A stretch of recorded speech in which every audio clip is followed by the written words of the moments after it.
Done it, I've done it. I have the perfect sketch in my sketchbook. It is marvelous. Oh, I can just imagine what this will look like on canvas. In fact, maybe I will do that. I'll transfer this to canvas. Wait, how can I do that?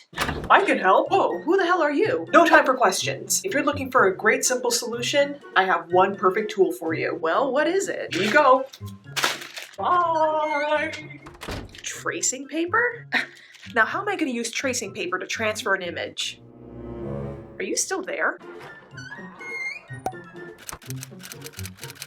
So why tracing paper? What's the big deal with all of it? Well, it's a really great medium for transferring images from, let's say, a sketchbook that you had or an image that you really like onto your finished piece, like a canvas or wood or what have you. It's a really big time saver, especially if you took all that time making the sketch or making your drawing. You just need to quickly get it onto a canvas or whatever it is that you're working on. So in this video, I'm going to show you two different methods that I like to use when it comes to tracing paper and taking an image and putting it onto canvas. And if you stick around, I'm going to answer even more highly requested questions related to tracing paper and other mediums that you can use if you don't have tracing paper on hand. So with that being said, let's jump right on in.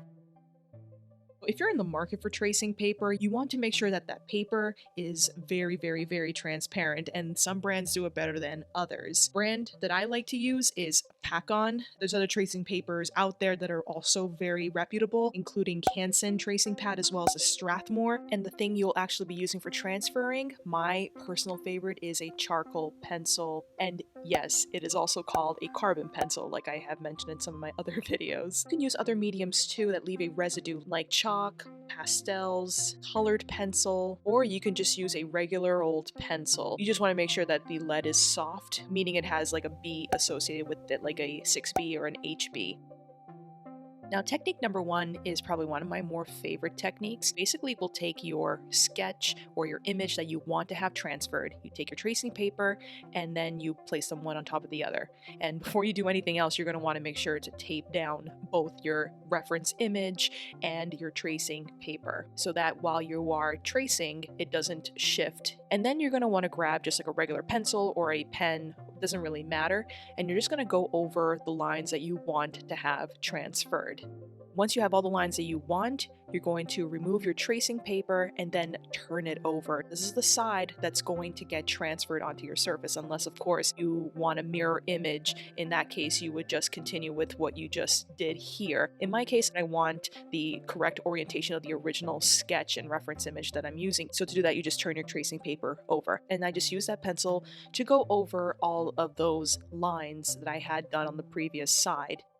So then I'll go to my finished support surface that I want to use, like my canvas or my paper, and I will secure that down. Then I will take the tracing paper and the side that I put the carbon pencil on or whatever transferring medium that's going to leave a residue, I'm going to put that side facing the surface of the canvas. I tape down the tracing paper to make sure it doesn't shift, and then I just use a pencil or a capped pen to transfer those lines. You want to make sure you have like an even pressure as you're doing this. If you ever want to just take a quick peek to make sure you're doing okay, you just lift up one side of the tracing paper and kind of peek underneath and see if you're doing well. Once you are done, you slowly lift up the tracing paper, and there you have it, perfectly replicated sketch that is now on your final piece of surface.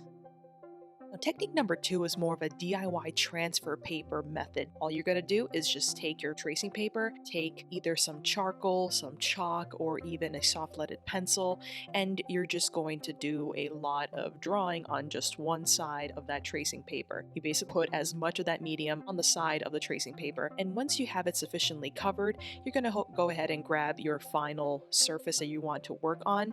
You're going to turn the tracing paper so that the transfer side is facing the surface of your final support.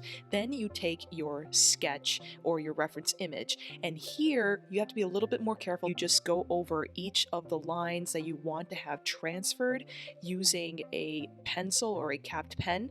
Now, here's a little trick. Sometimes it's hard to know whether you already went over a line or not. If you use a colored pencil to help you make those lines, you'll know where you already made those lines and where you didn't. And you're going to want to make sure to use a good amount of pressure here. I actually didn't use as much pressure as I wanted, so my transferred image didn't quite come out as strong as I would have liked it. So you're going to want to make sure to apply a nice medium pressure. Then once you're done, just lift up the transfer paper and voila, you got yourself a transferred image using technique number 2.